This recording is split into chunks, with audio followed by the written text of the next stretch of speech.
एक बंदा पढ़िया बिना स्कूले जान तो ये हर एक बंदा पढ़िया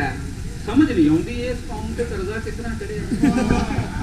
बिना स्कूले जान तो ये हर एक बंदा पढ़िया समझ नहीं आती इस कौम ते कर्जा किस तरह चढ़िया ते पुलिस वालियां 24 घंटे विच चालां रहना पार्क दे विच इकट्ठियां बैठे इन्हां इहो ही कहना कुड़ी लाहौरों मुंडा भावें जा पिछोरों फड़िया समझ नहीं आती इस कौम ते कर्जा किस तरह चढ़िया ते किसी नूं पुछ लो काम भी कोई नहीं सारे इहो ही आंदे फिर भी तेज स्कूटर ते ने खबरे किथे जांदे किसी नूं पुछ लो काम भी कोई नहीं सारे इहो ही आंदे किसी नूं पुछ लो काम भी कोई नहीं सारे इहो ही आंदे फिर भी तेज स्कूटर ते ने खबरे किथे जांदे उत्थे उन्हें कुंडा लाया जिथे जिसदा अड़िया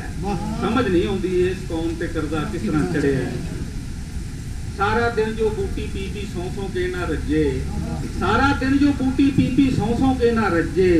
रात नूं गाटर चुक के राजा बस तो चौका भजे सारा दिन जो बूटी पी पी सौ के ना रजे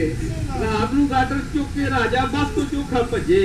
भावें अगों कुछ नहीं दिसदा चौथे घेरे वड़िया समझ नहीं आउंदी इस कौम ते कर्जा किस तरह बहुत शुक्रिया।